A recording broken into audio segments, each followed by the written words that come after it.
Hey guys and gals, and welcome to another episode of 4th&Baron. I'm Blake. And I'm Connor. This is the show where we talk about all the hottest stories in the worlds of sports and esports. We're coming to you emerging from the snow after the East Coast especially got just buried under, I think, like 30 inches in DC. Connor, how'd Chicago fare? We really didn't get any snow. We were just fine. Weather was actually pretty nice. I can't complain. We got a lot of ice down here in Missouri. Oh, yeah? And by the way, an inch of ice is like the apocalypse. No one knows how to handle it. Well, I mean, yeah. Everything shuts down. Snow's pretty simple. You put some salt down, you plow it away. I don't know what you would do with ice. But it's not like we're like, oh, ice, that's difficult to deal with. We're like, what is this stuff? Like, is it ever going to go away? What do we do? You guys are too far south, I guess. Something like that. Anyway, we got a great show for you today. On today's show, Drummond breaks a record, Blake Griffin breaks a face, and the Patriots break my heart. And that's where we're going to start today. Yes, that's right, Blake. That is exactly where we're starting today. Our first show topic, we are going to be covering the AFC Championship game and doing a bit of a preview of the Super Bowl. So for those who are not familiar, the Broncos. What a day would it be if the Browns did? The Broncos defeated the Patriots. I'd be way more depressed. 20-18 in a very close game in the AFC Championship to go to the Super Bowl to face the surging Carolina Panthers, who manhandled the Arizona Cardinals. Blake, what you saw during that game was a tragic case of missed extra point early on, leading to what should have been game-tying touchdown drive, ending in failure for Tom Brady and the Patriots. In that final drive, Brady converted 2 long fourth down plays on passes to Gronkowski, one for more than 20 yards and one for a touchdown. So, Blake, tell me how you reacted to that game, and in excruciating detail, why Peyton Manning triumphed over Tom Brady in the championship. Well, that was the kind of game that's the worst to watch, the worst kind of game to lose for me, because Tom Brady kept us in it right to the very, very end. And like you mentioned, we scored a touchdown with, I don't know, was it like 18, 20 seconds left? And since we had missed an extra point in the first quarter, actually, we had to go for 2 to have a chance to tie it. And Tom Brady, had to peel away. He was under pressure. Gronkowski got open for a flash maybe, but Tom Brady didn't see him. Ultimately threw an interception on that play, and we lost our chance to tie it. But I refuse to give you the pleasure of acknowledging that Peyton Manning beat my Patriots, because but he did. What I predicted on last week's show came exactly true. And I want to rewind for you. I predicted last week on this show, and let me rewind this for you a little bit, is that Peyton Manning would not go out and seize a victory for you. He will not win you the game, right? He'll go out and not lose you the game. But he's incapable at his advanced age of almost 40, by the way, and boy, he looked like it, of seizing a game. He could not win a shootout. He didn't have a prayer of winning a shootout. And by the way, you can tell he was just so beaten up, he just waned throughout the game as Brady waxed towards the end of that game, by the way. Peyton Manning threw for 176 yards, right? That's all he had to do. And I told you touchdowns. last week, all he had to do was throw for 200 yards and a couple touchdowns, beat Alex Smith for a game. Just be a game manager. Peyton Manning had very little to do with that win. As in I could name you a dozen quarterbacks that could have stood in behind that, get field position that defense was giving him and could have won that game. Because the real story was Denver's pass rush. Tom Brady was hit 23 times by Von Miller and DeMarcus Ware coming off both ends. He's just in a war zone back there behind. Like I keep telling you, the most inexperienced, gaping holes in it offensive line in football. 50 different combinations of offensive linemen, and they just couldn't handle it. And it didn't help, by the way, that this game was in Denver, where Tom Brady couldn't audible, he couldn't, syncopate the snap count. It was just, whenever that center goes, whenever he crouches down, it's 3, 2, 1, hike. And, Von Miller and DeMarcus Ware knew that very well. And so, Broncos never had to rush more than 3 or 4 people. It was just ready, set, go, and they just would sprint on perfect timing at Brady, and there was nothing he could do about it. And this is the beauty of it. Tom Brady still is getting rid of the ball so quickly, and he still is holding up and getting just demolished out there. He's just looking around, and he's like, I wonder, when I'm going to get drilled in the back again by a guy off the opposite corner. And I never once, throughout the entire game, Connor, saw Tom Brady have a clean pocket and be able to cycle through a second and a third option. It was his first option, or he was throwing it out of bounds or taking a sack. I mean, it was horrendous, but I will say my Patriots played with guts. They played with heart. The defense played outside themselves. Boy, they were really limiting Peyton Manning, who could not escape them for anything. Watching Peyton Manning trying to scramble was the saddest thing I saw in that game, actually. Nothing that the Patriots did. Watching Peyton Manning try and scramble from the pocket, you could just hear his joints creaking and, his brittle bones breaking under under Jamie Collins and the other pass rushers. Well, something that I don't think that any of us will be sad about is both me and Mike, our collective viewership, will be the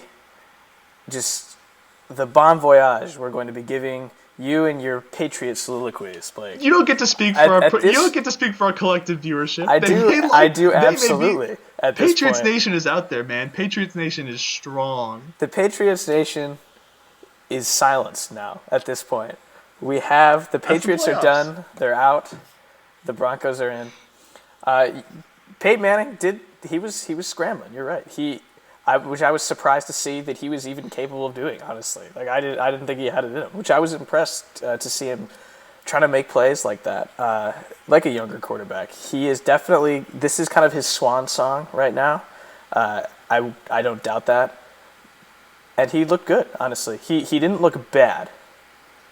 Which that's exactly what I argued to you last week. But see, and you're right, he's a game manager, but you don't want, and you've said it before, you don't want Peyton Manning for his arm or for his athleticism, you want him for his mind. But I also said that I never wanted him for his arm, but even then, he was starting to look real bad. As in, when you would watch him throw downfield. But what I'm saying is that he doesn't look bad. He has to put his whole body, everything he has behind that ball to get it downfield, which means he's throwing with zero accuracy. He's just overthrowing guys, whatever they get beyond 30 yards. But see, that's the thing, though, is that this Denver team that has been built so well. So you're right, that pass rush, this is the best pass rush in the NFL. This is the best defense in the NFL, really, really showing why they were. Coming in and it was an onslaught on Tom Brady. And something that has shown that with the combination of game manager Peyton Manning out there is, I think, a competition that is a force to be reckoned with, and that's why I want to talk to you about this matchup. I want you to let go of the Patriots and forget that they even existed, and think about this Super Bowl matchup that we have coming up. The Carolina Panthers, they were described to be as monsters, as scary, going into that Arizona game. And honestly, I think those words are too weak to describe them. I think this team is horrifyingly good. The Cardinals coming in with the number 2 defense in the league, with the surging after that victory over the Green Bay Packers with Larry Fitzgerald looking so good. They came in and got manhandled. Similar leads were seen in the first half as seen against the Seahawks. Cardinals really couldn't get anything going on offense against the Panthers defense, the other best defense in the league aside from the Cardinals and the Broncos, I think. And so what do you think now about this matchup? You have the unstoppable force of Cam Newton versus the immovable object of the Broncos defense. So since we have a week off and we'll have another show before the Super Bowl weekend, we're not obliged to make our picks here. We're not obliged to show I just scores want or some anything. general thoughts on the matchup. But I'm going to make it right here. Carolina's going to win this, and it's going to be a blowout.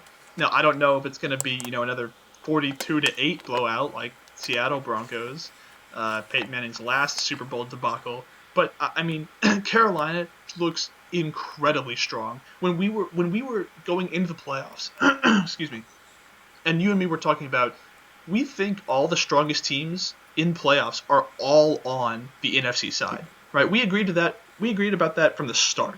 Yeah. And then Carolina in subsequent weeks comes in beats a team in Seattle that had been to back-to-back Super Bowls for the last 2 years and was red hot coming into the second half of the season. Yeah.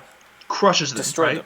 them. And then moves on to Arizona, which we were told all year was the most complete team in football, right? And they just do the same thing, crush them, but also, by the way, learn a lesson from the Seattle game. They're getting better. Yeah. Because when they jumped out to that huge lead, they didn't go to sleep on it this time, right? So we can tell that this team is already monstrous, has handled the best teams that have been thrown up against them, the best teams maybe in football, and are progressively getting better. I don't think Peyton Manning can stand up to that. Well, so Blake, I'm going to make a case for you as to why I think that this is actually going to be a really, really good competitive game for this Super Bowl. Wait. This isn't the bold prediction segment yet. that already qualifies that this game would be close. This game would be close would be a bold prediction. See, I don't think it's that bold. And here, all right, so first of all, here's a couple of reasons why you should be listening to me over Blake right now. Number one is that Blake predicted the exact wrong Super Bowl going into this week, and I predicted the exact correct Super Bowl in terms of matchups. Reason number Carolina made me look stupid. Let me just come out and say it. Carolina made me look like an idiot over the weekend. I mean, they made a lot of us look like it, honestly. But aside from that, my kind of absurd score prediction that you thought was absurd for Broncos Patriots, in fact, was almost exactly right. Aside from the last minute touchdown. You don't get to get away with this. You said the Tom Brady and the Patriots were going to score 10 points. And they had 12 points before the miracle double fourth down conversion. Before that, I said, if the Broncos had managed to get a first down on the previous drive, go down the field and kick a field goal or something like that, that's 23-12 would have been the final score. Their offense was doing nothing against that Patriots D at the end of that Patriots front seven. It's because they were just running the ball. They were just running out the clock. They weren't making the same mistake. And aside from that, it was just a really good. They even would have had a shot down the field if it wasn't for a really good ball batted away from Emmanuel Sanders on that third down play. And so what we had here Malcolm Butler is coming in again. honestly. And so what we had here was a situation in which I was almost exactly right in my predictions. That's and as we go and talk about don't the you LCS, don't you deceive our viewers like that? You said Tom Brady's going to score 10 points. And I said at least twice that. And so it wasn't you that was exactly correct. I was almost exactly correct. No, but it wasn't even twice what you said. So you kind of. I told you must have been dreaming when you said 23. I was dreaming of the future. And as it turned out, you really were dreaming about that score. Now we know where you get your predictions. Yes. All right. So my prophetic predictions aside, I think this is going to be a solid game for a couple of reasons. Number one, though, is that I'm glad you bringing up the Seattle game, the Seattle Broncos Super Bowl from a couple years ago, is that this Broncos team is almost the exact opposite of the Broncos team that was in that. That Broncos team was the ultimate glass cannon, most productive offense in the league by far, scoring about, I think, 36 points per game. The next closest was actually Chicago at 29 points per game in the regular season. But yeah, right? And that's not a stat I would forget either.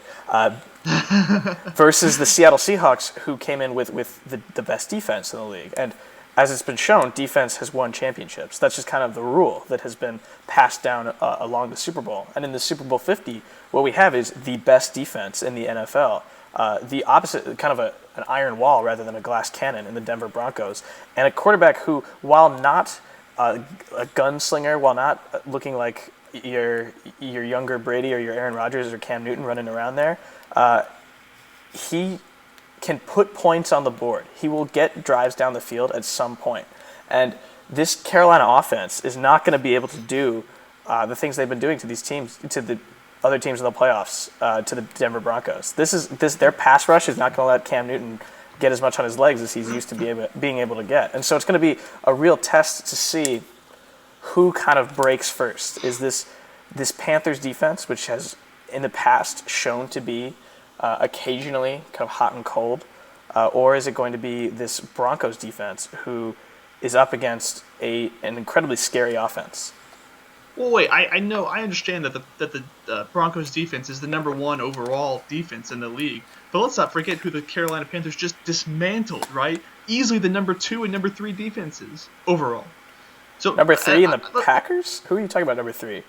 No, the Cardinals and the Seahawks. Oh, the Seahawks. You're right. Sorry, I flipped it. Yeah, those are easily the number 2 and 3 defenses in the nation right now, and they just embarrassed them at halftime. The combined score is like 45-7 of those games, right? That's right. Both in the first halves. That's preposterous. That's incredible. So I'm going to predict. And by the way, Carolina's offensive line is not the New England offensive line.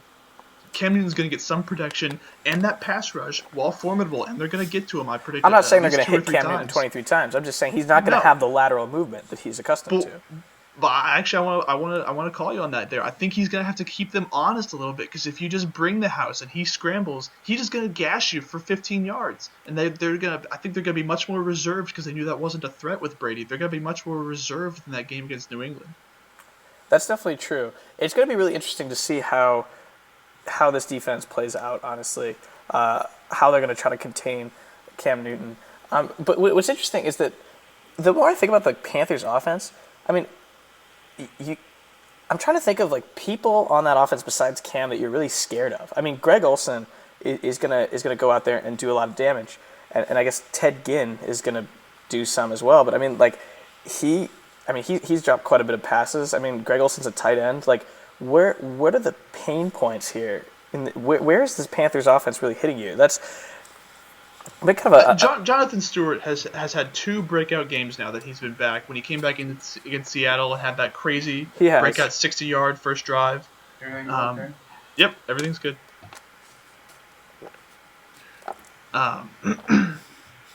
Yeah, he had those plays. That's definitely true.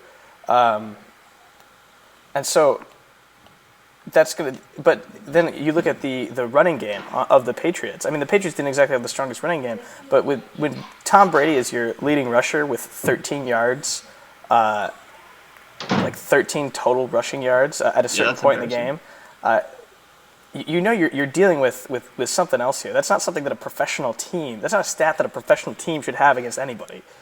Don't give me a reason to slobber over Brady again. All right, we got to move on in the show. Brady and his immaculate 13 rushing yards. All right, yeah, you're right. We do have to move on. I'm resisting. But we are. Yeah, go ahead. I think it's going to be an interesting matchup, and I look forward to talking about it with you further. But anyway, I think the narratives have a potential to be interesting. You know, I kind of do want to see Peyton Manning win that last Super Bowl. I think Cam Newton, this being the year of Cam, and we've never really seen a quarterback like him, you know, be in a Super Bowl before. It's just, I think the storylines will be interesting. I think the game is not looking so much. We'll see. Like a very competitive match, but we will see. And like I said, we'll talk about this more in the coming week. Right now, though, we're gonna move over to the NBA because over in that league, records were being broken. However, unlike the Warriors' historic win streak, Andre Drummond probably doesn't want his name attached to this one. Last Thursday, in a game against the Houston Rockets, the Pistons center set an all-time record for missed free throws in a game, missing 23 out of his gargantuan 36 attempts. In addition to Drummond's career free throw percent below 35%, this infamous performance was also due to the Rockets' dogged intentional fouling, Connor, including bringing KJ McDaniels off the bench to commit 5 personal fouls against Drummond in 9 seconds. This 9 seconds of game time. Yeah, that's right. That's right. Not 9 seconds of real time. That's correct. That'd be very much impossible. Yes. This whole performance has underscored kind of the recent criticism surrounding the intentional fouling issue in the NBA. Connor, do you think the rule around this needs to be changed? Blake, I'm going to say yes as a tentative answer to that. And one is for that little kind of distinction that I just made for you there, is that game time, 9 seconds go by for 5 fouls. Real actual time passing, I mean, you're looking at 10, 20 minutes of time going by, having to pause the games, line up for the free throws, take the free throws, move on to the next play, instant foul. It's a part of the kind of the meta, I guess, of basketball that's been so ingrained for a while that not a lot of people question it. But that is something that should, I think, be looked at more because it really, because basketball games slow down just indefinitely near the end. It's like an exponential curve as to how much game time and real time kind of sync with one another. And honestly, and that's one of the biggest complaints I hear from casual basketball viewers is that it takes forever for the games to end. That the last 2 minutes of the game is like the longest 2 minutes of like your whole life, because nobody is willing to let the game go. The fouling is really the only reliable way to stop the clock outside of your timeouts. And so I think that this is a rule that needs to be changed. If anything, for the sake of the people that really matter in this situation are the fans who are watching these games. I think it doesn't make for good basketball to repeatedly foul bad free throw shooters just to try to keep the clock going. And although, granted, it does make you wonder, because the free throw is supposed to be a punishment, but there are professional and the other thing I hear from casual players is how in the world could the thing I hear from casual viewers is how in the world could a professional player have such a poor free throw percentage? Because don't they play basketball for a living? Like, how do you not make a free throw more than 30% of the time? I can make a free throw. Yeah. I can make a free throw too. Give me my $1 million. So, in fact, if I shot 36, I'm fairly confident that I would hit 18 of those. Yeah. I'm reasonably confident. And so, I'm interested to hear your take on it, because I'm not entirely sure how this should be different, but I think it should be. Well, I have to sympathize with your assessment of who this really hurts, which is the fans, right? Imagine that you were, I think this was home in Houston. Imagine you were a Rockets fan who bought a ticket to this game, right? And at the beginning of the second half, this wasn't in the fourth quarter, it wasn't in the last 2 minutes of a quarter, the beginning of the second half, the Rockets are down by 8 and decide that the only way to come back into this game is to just hack a Drummond. And, statistically, it worked for a little bit. They fouled him, I think, 12 times in the first 2 minutes.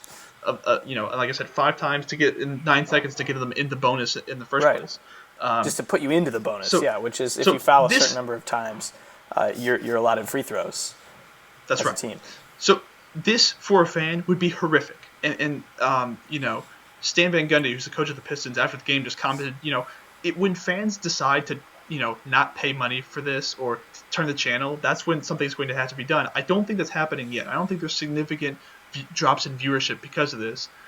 Because I will say, because I want to point out this rule, this intentional fouling of terrible free throw shooters, only really applies to 4 or maybe 5 players in the NBA right now. That's DeAndre Jordan,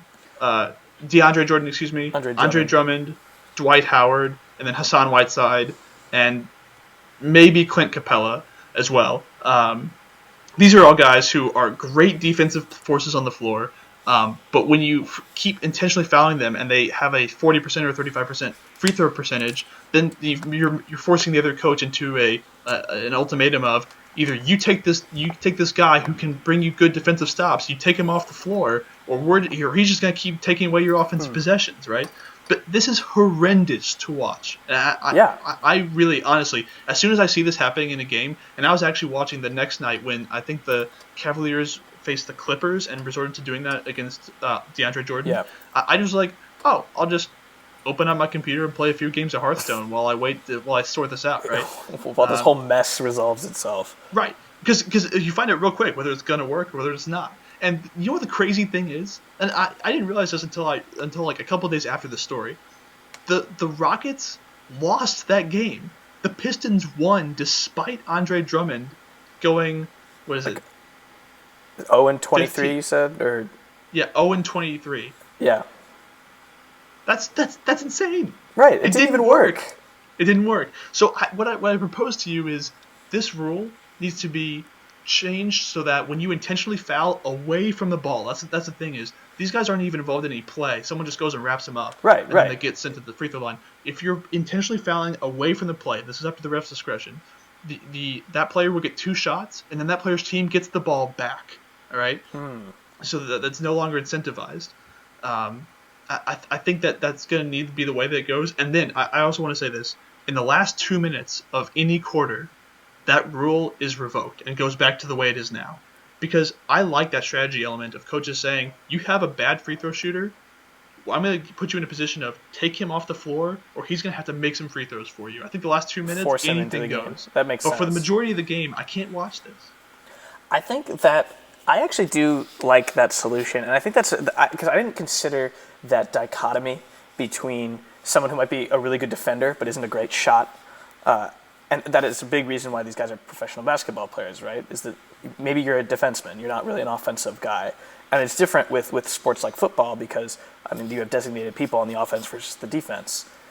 And so I think that I actually do like your solution in terms of not bringing it to the very end of the game, especially because it will reduce a team's incentive to try to get to the bonus faster, as well as still maintain punishing a team for making fouls. And I don't think that stopping the clock on its own is necessarily a bad thing either. And it can be that in a very clutch situation, in a very close game, that this type of fouling can, if it keeps your team in the game for just a little bit longer, rather than just having a player, because my least favorite thing in like any sport, whether it's taking a knee in football or just like letting the shot clock run out as you keep possession in basketball, is when you just kind of let the other team whittle away rather than win in like a big way. If it keeps your team involved in the game, it could actually make the game more exciting to watch. So I think that your solution kind of ekes at both of these things, and I think would be interesting to pursue. I wonder what sort of, and you're right, it would probably take a viewership knock in order to make this type of change, but it's something I think is worth playing around with. Well, I mean, obviously, I want to. My preferred solution, or my offered solution, isn't even ideal, because the ideal solution is just to have these guys get better at free throws, right?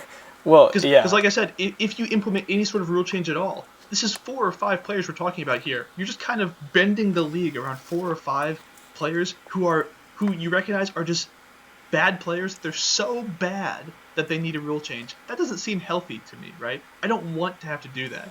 It seems like the obvious thing is for these guys to just work on their free throws a little bit during practice. Yeah, the problem is, that maybe they just don't. Maybe they never get good. And inside, the idea that they could be so bad that you still want them on your team, that you'll have to bend the rules around them, just seems wrong to me. But maybe what you ultimately have to do.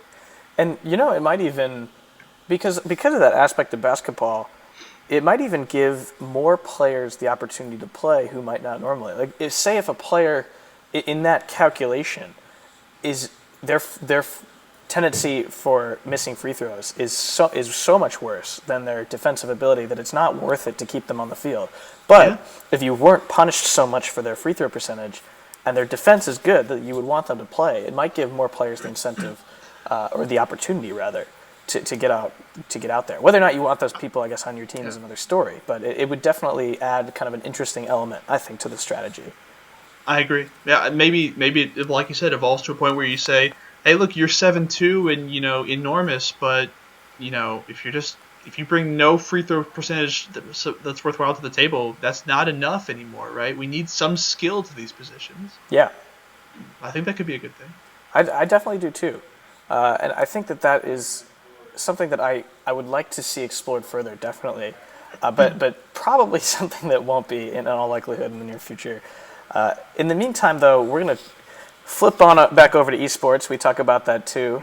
Actually, something I did think about while we were talking about changing the rules in basketball is changes in I guess the meta of a sport, and how rule changes around the league can change the meta and evolve kind of several aspects of a game, similar to how something like patch notes or just patches in general in esports can affect the game so much. But that'll be a subject for another show. In the meantime, in esports, we're going to talk about the most recent Dreamhack tournament to come across. This Dreamhack took place in Leipzig, I believe it's pronounced. I'm surprised you took a crack at that. I wasn't going to touch that. You got to be bold, right? That's what I'm going to be known for here. So yeah, Dreamhack Leipzig occurred just a few days ago in Germany, and so we have here a few different tournaments going on, including a big Hearthstone tournament in which Orange from Team Archon took the victory 3-0 over Super JJ. Blake, what were some big takeaways from both the Hearthstone and the rest of this tournament, and what were some of your thoughts on that? Well, the Hearthstone tournament kind of flew under the radar for both of us, Mm-hmm. but there were some really huge names there. Life Coach was there, Mr. Yagu was there, Orange and Super JJ are both pretty well-known players. Sixo was there, Ecomp was there, and Purple, by the way, yeah, Gara, Purple was there, Gara was there. RDU, That's right. And then Ostkaka was there, Tice. and Tice was Yeah, there. But my big takeaway was the up and down nature and the hot and cold nature of some of these professional Hearthstone players' careers lately. Because Tice went 0-2 in the group stages, didn't even make it out of groups, didn't win a game in the whole tournament. right. Didn't win a match rather in the whole Same tournament. thing with RDU. And Ostkaka got out of the groups and then got 3-0. And lost in the first round of groups. And these are, Ostkaka and Tice were considered the first and second best players in the world last year. Right? That's right. That Ostkaka is the reigning BlizzCon champion. And so you're just kind of left wondering if, and I know we've discussed this in past episodes and we'll hopefully discuss again in the future, if the RNG or just the tournament format for Hearthstone isn't enough to let the truly great players shine through. That's really a big question mark for me. But my other big takeaway was, as a huge Rogue player myself, this was a great tournament for Rogues, including, especially rather the Oil Rogue kind of deck variant that Orange played and actually won the Grand Finals 3-0, and it was a last hero standings thing, so he was forced to play it until he lost. He defeated a Druid, another Rogue, and a Warrior. That's right. And so this was a great tournament for Rogues, but also a great tournament for showing the revitalization fully of Patron into a more mid-range kind of Patron and a less combo deck oriented deck. So now that's a whole different suite of matchups that it's solid against. And it seems like that new Patron deck, despite people saying the deck was just going to be erased after the Warsong Commander nerf, it seems like it might be the best deck in the meta right now, which is crazy to think about. It is very interesting, although a 3-0 performance by Oil Rogue might challenge that a little bit, but in the finals. Yeah. But you're definitely right in terms of this kind of hot and cold or tsundere nature of the Hearthstone pros here. I find it very hard to believe that any kind of pro athlete, whether esports or non, would have kind of this level of inconsistency in a tournament. And I think that what it boils down to is something that I've kind of seen put out there before, that Hearthstone, playing a game of Hearthstone against somebody is the worst way to discover if you're better than them at Hearthstone. In a way, that playing That's Hearthstone never what you want to hear. It's never what you want to hear from a competitive standpoint. Right. That one game of Hearthstone, winning that game is not going to prove that you're better than that person. And you've mentioned it before that if you, with perfect RNG versus bad RNG, that you could even beat pros at a certain level. That's right. And so, in these tournaments, it might be that over the period of several tournaments, eventually, kind of the best end up standing out, and that you have a general idea of who is the best. But and players like Life Coach doing repeatedly well, but not winning tournaments, kind of point to that. But the real question is that when I watch a tournament and see people play against each other, I want to know who's better. I want the best player to win. That's kind of the whole point of the tournament. Otherwise, why would you even have the tournament? And so, sure, it might be that over a long period of time, over a big sample size, that it might be true that the best will show themselves. But I don't honestly think that that's what I want to see out of an esport or any sport for that matter. And so that I think raises even bigger questions as to where Hearthstone should be as an esport. Should it be something that is really taken seriously at all? And it might even be that the fact that, while this was a Dreamhack tournament that I think is rather, wasn't really advertised very well, and our inability to find any streams of the match show that that's probably why it flew under the radar so much. But the fact that neither of us heard about a tournament with so many big names is kind of indicative as to where this is going as an esport. And I worry about the future of Hearthstone, honestly, more than just about any other esport that I've been following. Well, we should note, by the way, that there is consistency in some players, because, by the way, this is for Super JJ. We mentioned he lost in the grand finals. This is the third grand finals of a tournament he's been to in the last 3 months, right? I mean, he's been working it. Orange, I think, has been has had some recent success. Orange has been fairly consistent recently. Yeah, I think the Seat Story Cup, he did fairly well. I'm having trouble remembering the specifics. So normally I would say that's like a meta issue, but the meta of Hearthstone doesn't change very often. I mean, it changes drastically every now and then, but. But so I'm left with watching these these Hearthstone events, and I'm just left wanting an expansion, an order of magnitude larger of a tournament, right? And that's because I think that the most obvious parallel to this is the World Series of Poker, or just competitive poker, right? And that, that's a game strictly about RNG. Well, not strictly about RNG, but with a high degree of RNG because it takes place in the real world. RNG stands for random number generator. Right. So, but I mean, as a concept, randomness. That's right. But the players that make the best percentage of success plays eventually bubble to the top throughout so many hands and so many tables and stuff like that. So I think that to see the best players, we need to include. I mean, this was a tournament of 16 players. Maybe it was more than that. I think it was 20, 25 players. I want to see a tournament of 16. It was only 16 players? Yeah. Even in the group stages? Oh, you're right. Yeah, that's just not enough, right? I want to see a tournament of 50 players. I want to see a tournament of 100 players with just enormous round-robin group stages, right? And a bracket stage is necessary because this is at the end a one-on-one thing. You can't play it in a table format like poker. So you need a bracket stage at some point. But to get to that, I think you really need to win a lot of matches. So pools rather than groups. Yeah, that's right. Because I think this group stage for this Dreamhack, you only had to win 2 games, and then you were out of groups, or 2 matches rather, and you were out of groups. That's just crazy to me. And I don't think that that's a good indicator of the skill of somebody. So I want to see just an order of magnitude larger. I think will serve the competitive scene of Hearthstone well. Yeah, I would definitely agree with that. I think that more games is probably going to be the answer at this point. I mean, it's not, and it is similar to poker as opposed to something like League of Legends or something like that. And the games are not very long, too. And I think a good esport that might even be... This could be compared to, in terms of the number of matches that I think it's possible to be played, and in terms of a tournament format, is Super Smash Brothers, Melee specifically. Because of the amount of time that could be played in a game, the amount of time a game takes, and the amount of games that are played.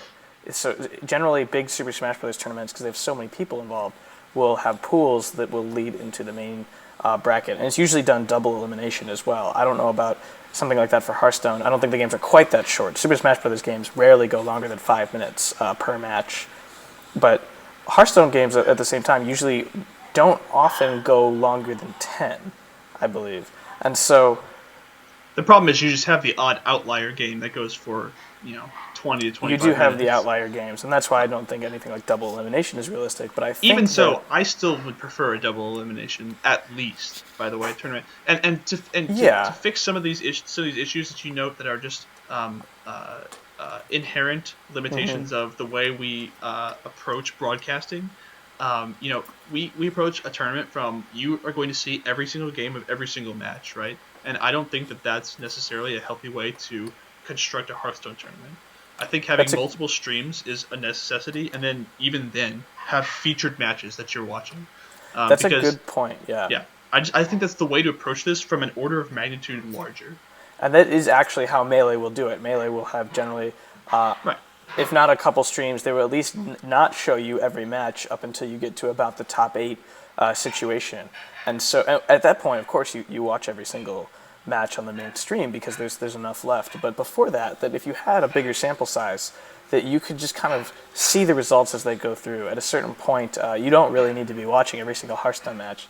Hearthstone isn't exactly the most exciting or adrenaline-inducing of the esports as well. It can be. It can be, definitely, but it has its moments. But it's not something like a game like hockey or like Melee, where it's like action constantly is coming at you.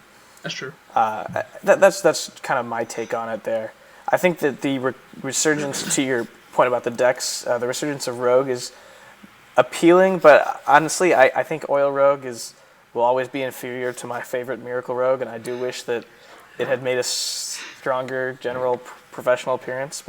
And it is interesting to see it doing so well, even with cards like Reno Jackson floating around, and with the Patron Warrior actually becoming so popular, because that is a deck that, while not the most heavy armor inducing, is still something. It is still in Warrior, which is the highest life gaining class of all the Hearthstone classes. Right. And as it's transitioned to a more mid range rather than a combo style, those warriors aren't afraid anymore to just hit that armor up button, on turn 4, 5, and 6, and just keep and just get a substantial life pool where they can just grind you out of resources. Yeah. But we'd be remiss if we didn't talk about Counter-Strike for the first time on this program. You're right. Because there's a significant Counter-Strike tournament that went on at this this Dreamhack as well. And the match that I wanted to kind of highlight as the highlight for me, it was this Dignitas Virtus Pro. Sorry, yeah. Took me a while to come up with the name. Dignitas Virtus Pro match in the quarterfinals. Where it went all 3 maps, and then on the last map took Dignitas the last round of overtime to pull off the upset over Virtus Pro. And this was a crazy last map. It was cobblestone, and like I said, so the way overtime works in Counter-Strike is you play 6 more rounds, 3 on each side, as the terrorists or CTs. Counter-terrorists. Yeah, that's right. And then you have to win by 2. So there was even a very strong likelihood that Virtus Pro could send it into triple overtime. That's right. Could have sent it into triple overtime. But the very last match of the second overtime, Dignitas won. I think 22-20 was the final score. But I mean, Pasha Biceps on the side of Virtus Pro put up a crazy fight in that overtime, taking on multiple 2v1s and just pulling them out of nowhere. It was a great match to watch. Dignitas way overperformed, but eventually lost to Na'Vi, who I think went on and took the tournament in a pretty convincing fashion. Yeah, that's right. I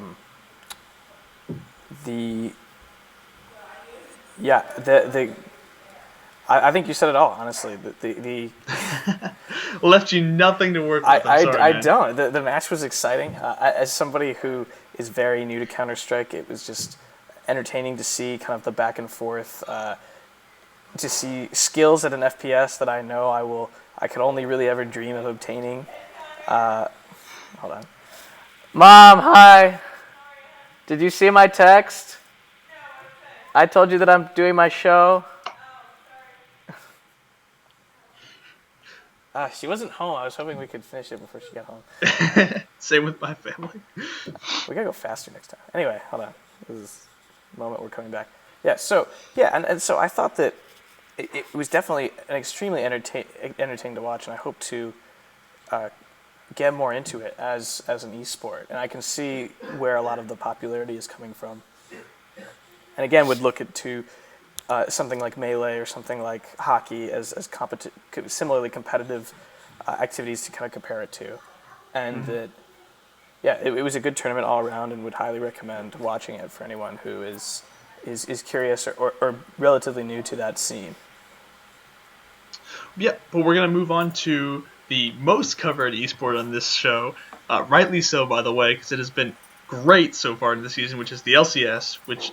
and by that, we mean Week 2 wrapped up last weekend. That's right. Leaving both EU and NA in a mire, Connor, of mediocre teams. And I say that because only Immortals remains unbeaten in NA, and EU sports no unbeaten teams after only 4 games. In addition, 5 teams in NA are 2-2. Connor, so now that we have another week's experience to draw upon, can we tell who the really good teams are in each region? Well, I want to push back against your mediocre team comment, because I think it's just the opposite, actually. That what we have here is a state of parity in both LCS, actually, which is incredibly surprising.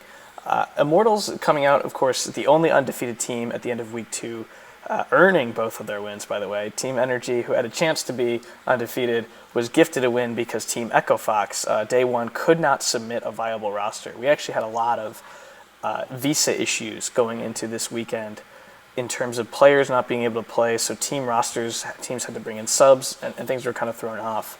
But as always happens in the first few weeks. It does. More so. By the way, wasn't it refreshing to see that didn't touch an organization like Energy? That for once an organization had their visa issues all handled. For a team that had a lot of imports, they still had their full roster. They were given a free win because they had it together. I think that's just telling to see what kind of organization this is going to be. Anyway, it was refreshing for me to see. I think so too. But I think that what's interesting is that teams are playing at an incredibly high level, I think, on almost all phases. Even Team Impulse, who we were saying was going to be like, never win a game, undisputably best team, worst team in the NALCS, came out with a 2-0 week off of some. I mean, while granted not playing the strongest teams in the LCS, still taking games off of teams. And I think that what we have in both NA and EU are situations in which it's not unthinkable for any team to beat any other team. There's some, I think, clear winners. Like, I mean, you look at, especially given their game last week, Immortals and Team Impulse are probably some of the farthest apart that one of them is not going to lose to the other. But frequently, throughout these games, you really don't know what's going to happen. I mean, look at the Echo Fox Team Liquid game. That was a game in which Echo Fox, with a sub-squad, I thought was going to really not bring anything, and really manhandled this newer more promising Team Liquid roster for the first half of this game. And then the Team Liquid roster somehow shored up and turned it around and won in an incredibly exciting finish. And so I think what we have here is a parity, and I think it is a new level of competition brought to both of these leagues, and something that I am looking forward to kind of moving forward, and something where I think it is very difficult to say who's coming out on top. Aside from the very top, I think past first place currently, I think it's very difficult to say which teams are the best. I could not disagree more. And so let me just read you off a list of these 2-2 teams, these 5 2-2 teams, and let's just see just understand the competition. I know you watched all the games too, just like I did. Understand the kind of competition that these brought to the table in week 2. Impulse are 2-2. They looked horrible in week 1, right? And they did not look. Impulse has also yet to play with their proper roster. That's true. They beat a Cloud9 with Bunny Fufu instead of High, and then they beat a Renegades, which looked really, really poor. And by the way, that was still a back and forth game. So Team Impulse is one of those 2-2 teams. Cloud9 is one of those 2-2 teams. They're a mediocre at best team this year.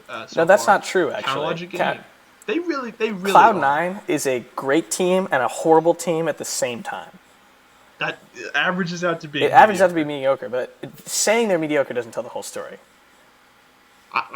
We also don't know if they're great yet. We really don't know if there's a high ceiling on this, but we do know there's a very low floor for that team. CLG is 2-2. They haven't been playing well at all. In fact, Smithy had one of the worst jungle games with Elise I think I've ever against seen. Cloud9. Did you watch that game? Yeah, against Cloud9. I did watch that game. Did you watch that game? He was. I don't. Awful. Okay, so all right. I'll push back against all your points. Just put them out here, and I'll hit them. All right. Well, yeah. Just keep Impulse, Cloud9, CLG, Dignitas, and TSM, which is the only good 2-2 team out there, I think. Okay, is that your? In That's NA. NA. In NA. I think there's greater parity in EU, where I think the only 2-2 team is Fnatic. Actually, everyone else is 3-1, 1-3. Giants are 0-4. But there in Europe, you have teams like Vitality, Elements, Unicorns of Love, H2K, Fnatic. I think all those are solid, very solid teams. And Origen still has yet to kind of like if they can figure out what's going on in that organization, it could also be listed amongst there. Yeah, we're definitely going to talk about that later in the show, but yeah, they could be. But as far as North America, so I'll go a little fast here. I don't want to get too mired in the details. Take your time, please. I'd love to see you argue these 4 teams. I will gladly argue these 4 teams. All right, first of all, we're going to start with Dignitas, whose mid laner is in Shifter, currently has the highest KDA the highest KDA of all consistently active mid laners in North America. Shifter's always been a stat sheet stuffer. We know this. He's always played in a way that's maximized. Shifter plays in a way that does reduce the amount of times he's died, but that also is because he's played in a way that has gotten him quite a lot of kills. Shifter has in the games that Dignitas has won, has looked fantastic carrying games. And Dignitas is probably also one of the weaker of these teams, but they're a team that I think has a strong AD carry in Apollo and a good relation and a good overall team dynamic with Kiwi Kid, and a team that I think that can, while not a clear best team in North America, is still a team that can take games off of top teams. CLG being an example there. CLG is one of the better coordinated teams in the NALCS in terms of their overall macro strategy. And as soon as they get kind of more used to having Stixay, I think, and when Stixay, who has been praised kind of around as being mechanically very strong, but positionally not the best. So he's kind of being a mini double lift here. And as he becomes more of a bigger double lift, I think that team is going to look a little bit better. And in terms of CLG's playing against Cloud9, there was some discussion about Cloud9 with and without High. And he does bring a certain mentality to the team. But the thing is, and I remember the casters during that game were having a talk about skill shots, because Smithy missed quite a bit of cocoons in that game.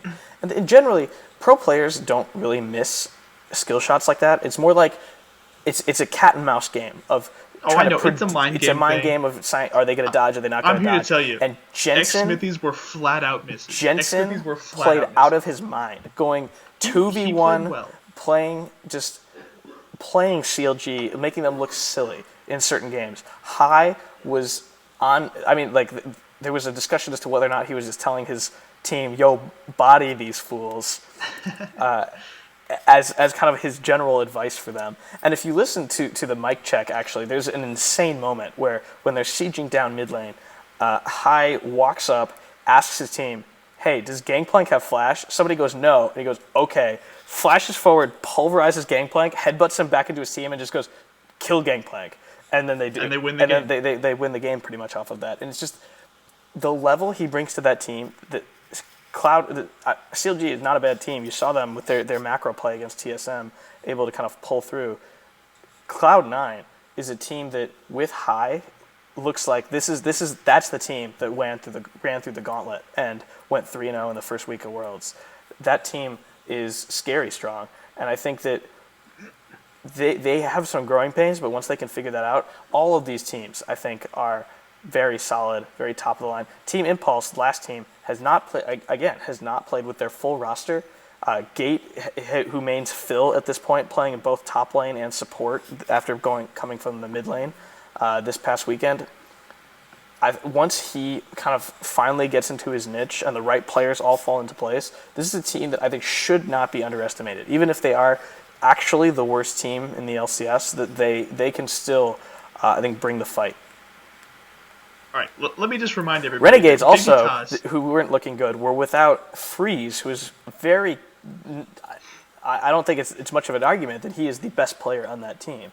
And so he's kind of on the rise as Alexic is kind of going out. And so it's hard to make judgments here, but I think that in general what we see is a situation in which it's hard to say who's going to win and who's not. Well, let me remind our viewers. Dignitas, like you were mentioning, can take games off top teams. When they played one of those top teams, in my opinion, TSM, and people were slobbering all over Immortals for their perfect game against Team Impulse. No one's talking about this TSM dismantling of Dignitas. Let me read you this. This was a game where they beat Dignitas 15-2. It was a 28-minute game, so below the general average. Mm-hmm. They let up one tower and one dragon. They crushed them. All right, that's the Team Dignitas that you think is good enough to beat these top teams. Cloud9, they look awful with Bunny Fufu, right? And right. Jensen is playing well. Jensen is playing very well. But don't forget, Cloud9 has blown leads in some of these games. Who they beat on day 2? That's right, they beat CLG. So when you're saying that these teams that are just beating each other. And since you're saying, oh, well, Cloud9 beat CLG, and CLG is a great team, so, that means Cloud9 is a great team. But since, CLG is a great team because they beat, Liquid the other day. No, they beat TSM in the first week. And TSM, as you just said, is a great team. TSM on week 1 was not a great team, but I've seen enough where we know TSM is trending in the right way. I just see 3 teams in NA. I just see Immortals, TSM, and Energy. And I really don't see... I see everything else as a race to the bottom. Well, that'll be interesting to see as the games go on. I think it's too early to judge teams that haven't shown their rosters as much. That's fine. I'm fine with that. But Impulse as it is now, and I think it's not a good team. It's fairly uncontroversial that TSM is trending upwards. I mean, this is the projected first place team by just about everybody, and have probably one of the most star-studded rosters ever seen in League of Legends. So to say that this team is going to be hard to beat is kind of an understatement.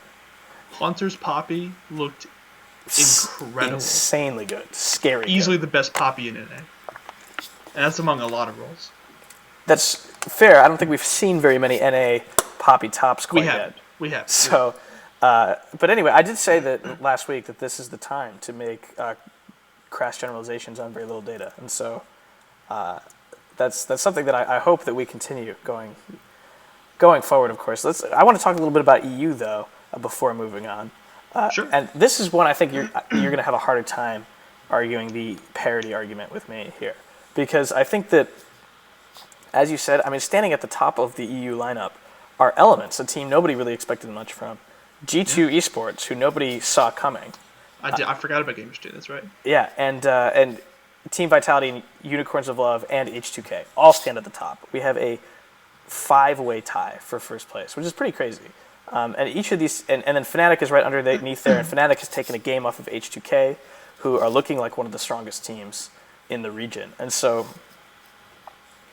I think that and then Origen is right below them, who I think have a lot of potential. And honestly, aside from really Team Splice and to a degree Team Giants, I think even Rockhat can definitely take games off of top teams.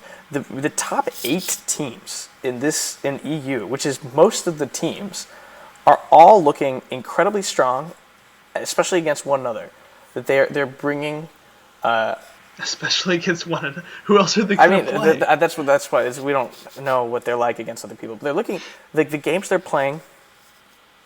I think are higher caliber and look very impressive. And honestly, though it pains me to say, the league is looking potentially. I wonder in terms of median skill level.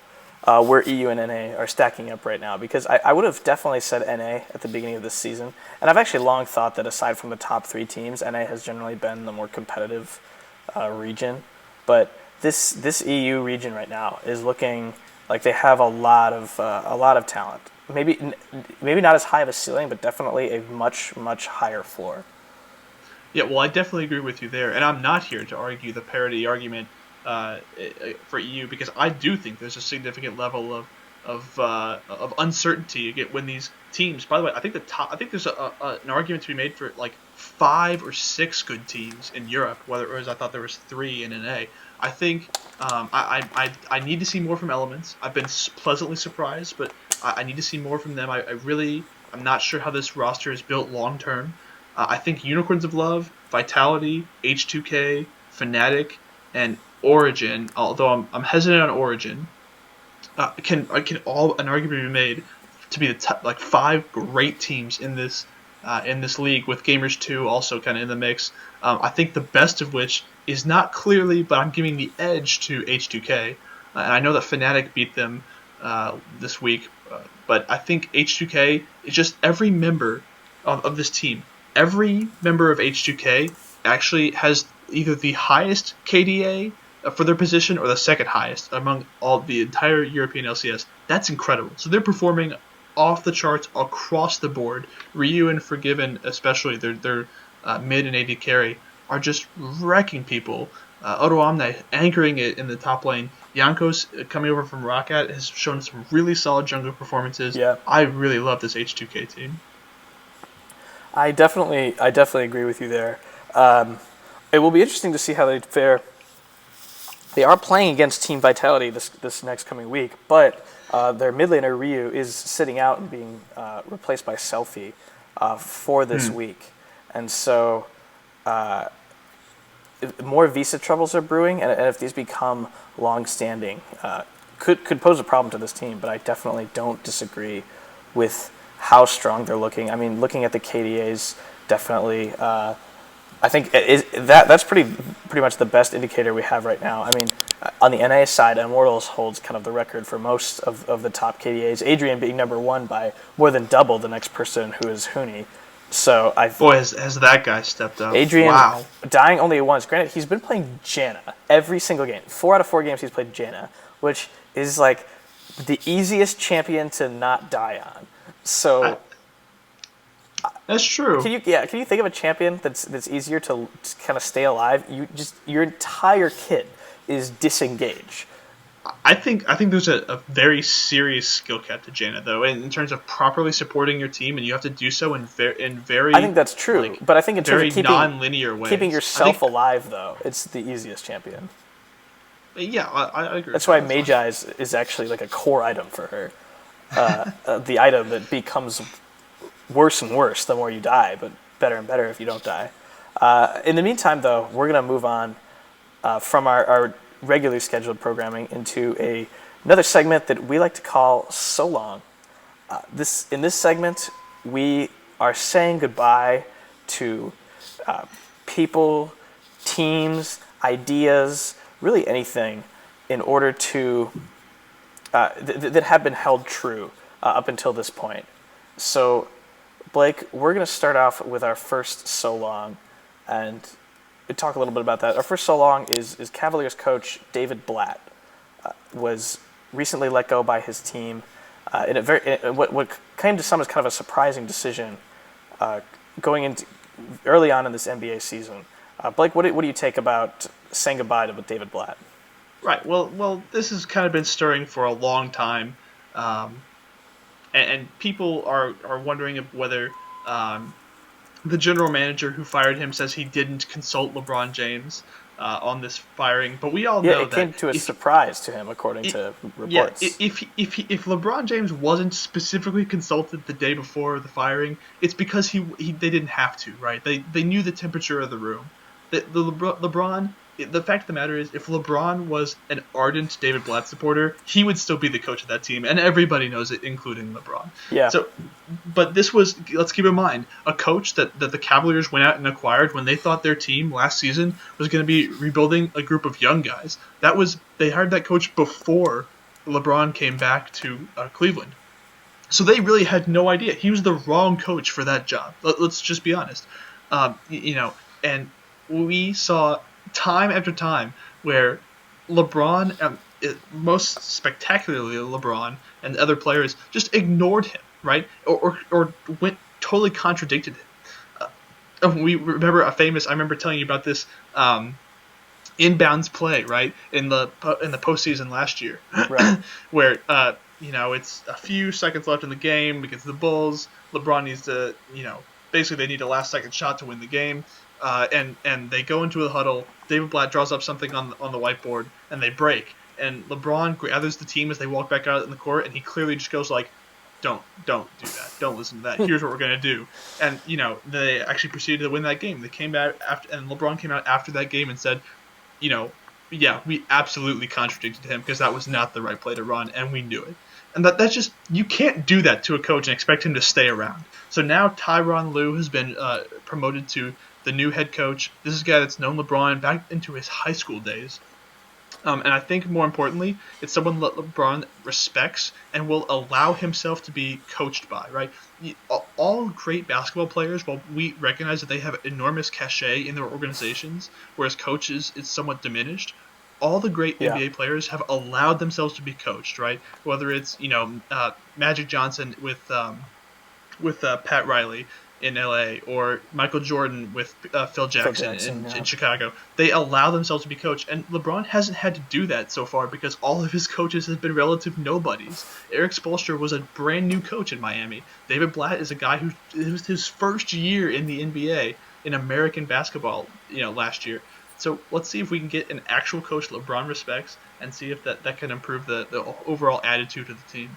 Yeah, absolutely. I think a big reason why people might be surprised at this decision is that when things are going well with a team, it's very rare that a coach is let go at that point.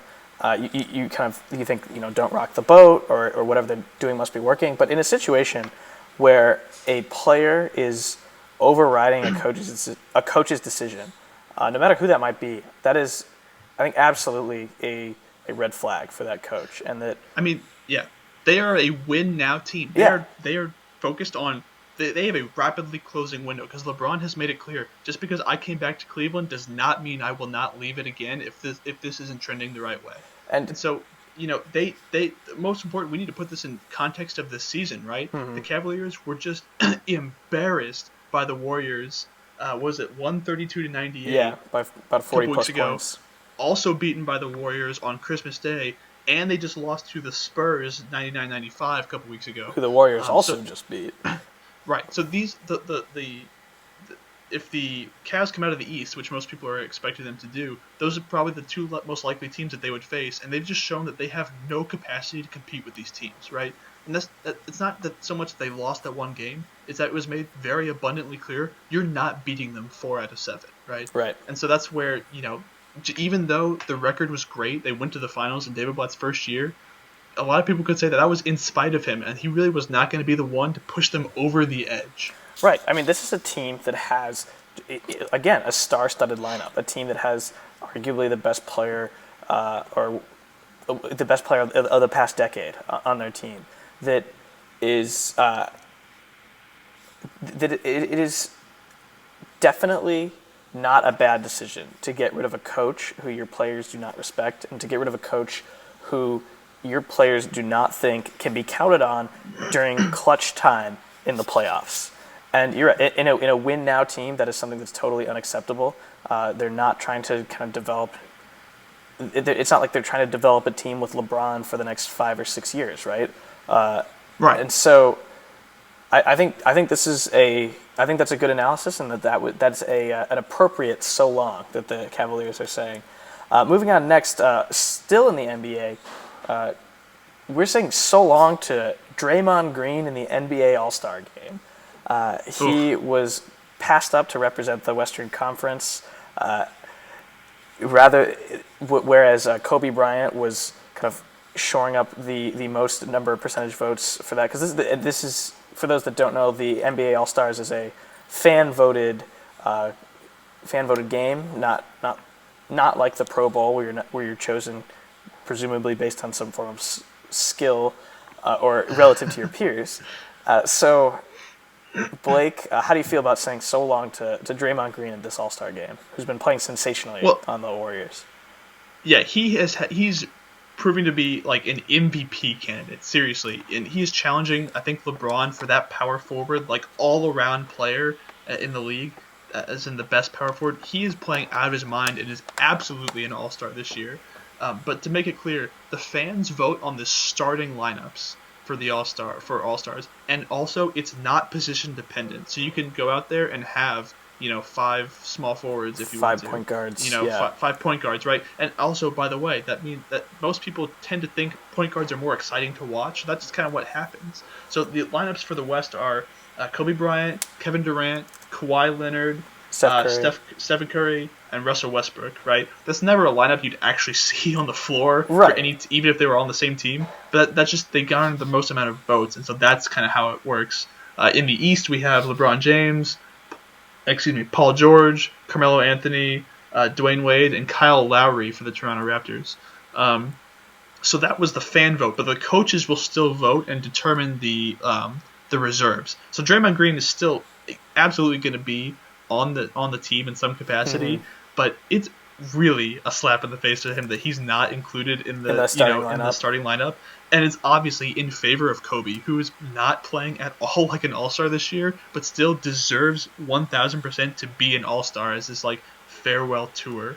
And because that's what this is ultimately, even though I say it's disrespect to Draymond Green, this is an exhibition game where no one really plays all out until maybe the last 3 or 4 minutes if it's close. Right. It's an exhibition, so I'm okay with this so long statement, but it is pretty disrespectful. Yeah, it is an exhibition, and that's kind of what it comes down to. I mean, the fact that it's fan voted, it is like the Pro Bowl, in that nobody really cares about who wins or loses, or like the All-Stars in League of Legends, or the OGN All-Stars, which if you've never watched in Korea, is immensely entertaining, where you have things like Faker playing Jungle Rammus, building pure movement speed, and teleporting in to just fly across the map. But Yeah, and so for what the game is, it is insulting. I think probably to not have included him in the main roster, but you're right. He will probably be included in some way, and it's definitely fine to give Kobe the role, the starting role in this position. I mean, this is his retiring year, his kind of last hurrah, and that's what the fans want to see. And the fans, again, triumph in this situation, and I think there's nothing wrong with that. What I want to know is, do you think a fan vote is appropriate for the NBA All-Star Game? Because while we agree with most of the picks here, there's the chance that just like some random guy gets this, voting campaign. Like if like Brian Scalabrine got like thrown in because everybody loves him. But the NHL had a similar problem where this total enforcer, this goon, right, was a captain of the All-Star Game because they handed the fan vote. That's just how it worked. Do you think a fan vote is appropriate for this? I think it's fine because it's not really. I mean, it's not like we're trying to watch like the dream team go out and win the gold medal. It's just a fun thing that's being done kind of in the middle of the season. I agree, but it's fun rooted in the fact that everyone there has some basis of being there on all-star talent, right? And that's all good as long as the fans respect that. But there's always the danger that they don't, and you just send some joker out there, and that undermines the entire premise. I suppose. I don't want to see that. I would still push back against that, though, just because I think that it's an event for the fans, and if the fans want to see it, then that's fine. It's not because nothing rides on this game. It's not like how All-Stars used to work in League of Legends, where you're right. The last place team was denied a spot at the World Championship. One of their which was insane. Yeah, Europe only had 2 spots in season 3. Yeah, that's ridiculous. Yeah, it is ridiculous, and it's not like anything like that rides on this game, and so I can't fault the system really at all in this situation, and it makes it a lot of fun. I think to see who the fans are going to vote versus who the coaches would pick. And the coaches do have a hand in the roster. And it's not like the same 5 people are going to play an entire game. So, but in addition to saying so long to Draymond Green from the All-Star team, I also need to throw out a mention to so long DeMarcus Cousins from the Sacramento Kings, who's a center who, being a center, most people consider not an incredibly exciting player to watch. He is absolutely an all-star. He dropped 56 points the other night, and no one saw it. People don't even realize. Yeah, I mean that's if you don't have the name, right? In addition to saying so long to Draymond Green, we're going back over to League of Legends. We mentioned this a little bit before. We're saying so long to the crowning of Origen as the EU LCS champions. Both Blake and I prematurely. Both Blake and I, in our initial assessments of the EU LCS, had Origen as our top pick. We thought that the Power of Evil swap was going to be fantastic, and that because the team hadn't really changed from their third/fourth place World Championship finish, that they would come in and dominate all these new rosters coming into EU. They're currently 1-3. Granted, their one win against Unicorns of Love was impressive, but is this a worrying trend for Origen, Blake? And are we truly saying goodbye to them as the top team in the EU LCS? No, we're not, and this is why. Because we all know that they haven't had time enough to gel. And what I came in this season highlighting is this potential subsystem with a Power of Evil and Expeke. But what about this new Team Vitality? Totally new team, and they're doing fine, 3-1. Oh no, I'm not saying that they have no competition. I'm just saying I'm not writing off Origen yet, right? We haven't even seen Expeke thrown in here, so that they may be a total bunny foo high reversal, right? We know that they have had limited time to practice, and they've had issues with their gaming house and with their internet, so they're just finding time to gel. Power of Evil has been really, really disappointing, particularly his Syndra play in week 2. It's just like, throw any other mid laner in there on any other champion. I feel like they would have had a chance at that game. It was a game that they were winning against. I don't remember what game that he played Syndra against. Let me check that real quick. But yeah, your point does stand. That yeah, it was against Vitality. Yeah. He looked really poor, but they're obviously you still have to play Power of Evil. You have to give him a few more games just because you have to know what you have, right? You have to know the kind of talent that you're working with. So once they start to actually get that Expeke Power of Evil dynamic, moving, and flowing in a good way, I think that they'll trend up. But they definitely have not looked good at the start. And in the summer, too, when you have 2-game series coming to the EU, that's also right. going to play a role in which they can swap out Peke and Power of Evil in the It'll middle only of a series. Yeah.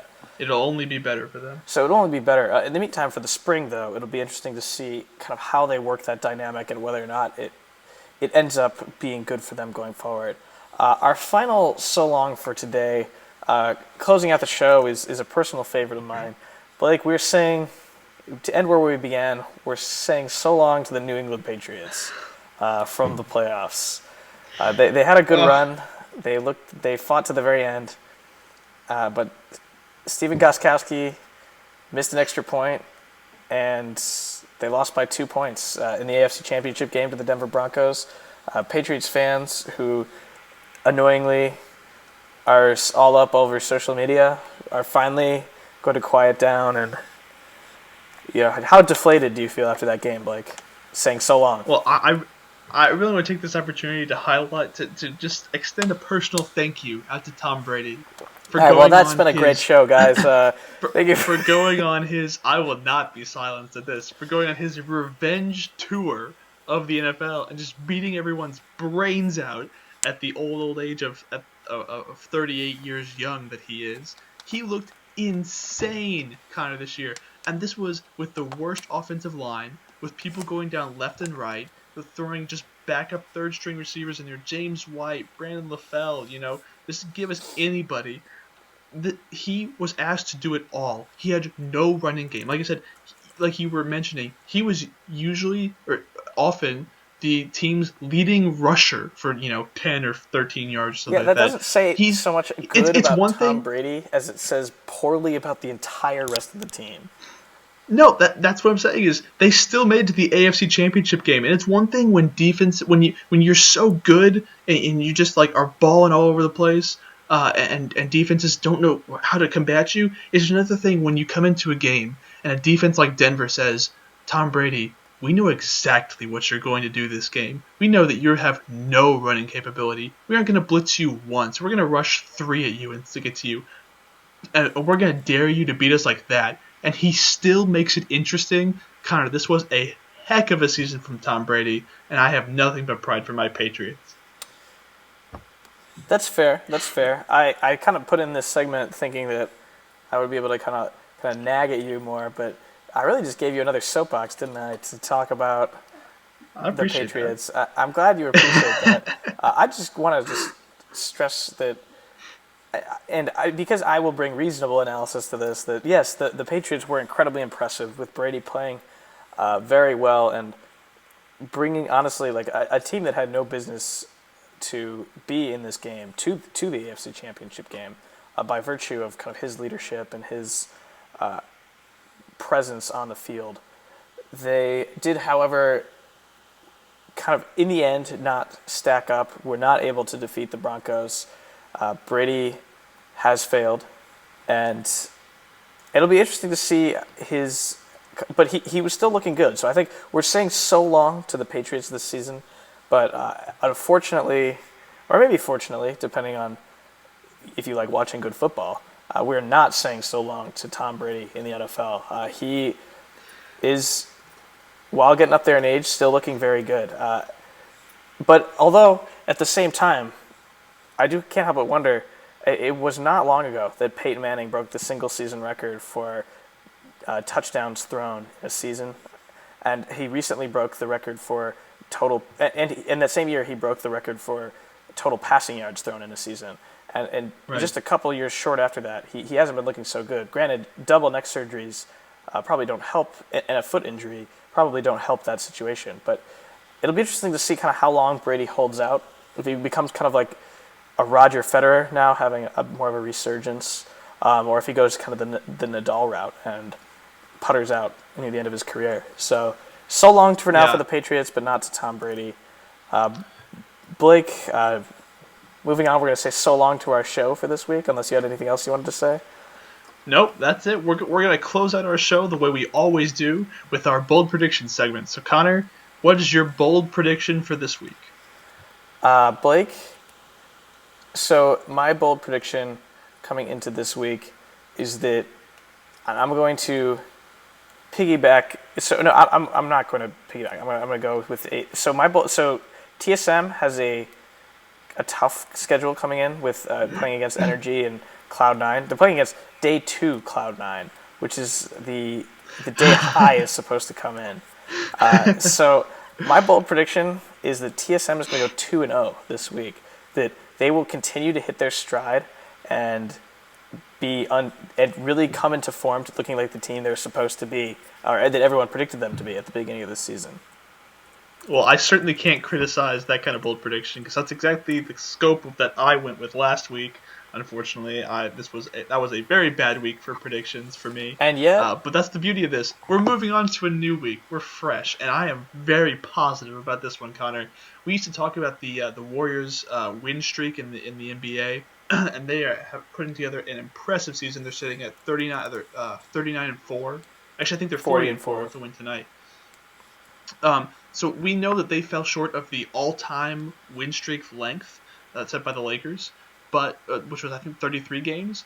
But we haven't really realized they've been creeping up on the record for wins win streaks at home, and they are currently at 40 games, I believe, win streaking at home. The record is set by the Bulls, which is 44 they can't beat this. Straight wins at home. They're only 4 games away. I'm predicting that they will absolutely beat that record. They look They have the best. They have by far the best crowd in the NBA. Yeah. They're just really the X factor there. They look unbeatable at home. They're gonna break that record. Thank you, Blake. A minor correction here. TSM actually plays Cloud9 on day 1, so my prediction's looking a little bit better, depending on whether or not they flip the order. We'll see if High makes an appearance in such an important game for Cloud9 against their old rivals. But in the meantime, thank you everybody for watching. This has been 4th&Baron. We hope to see you next week, and don't let the cold bother you. Anyway, I don't know. That's my sign off. Take care, guys.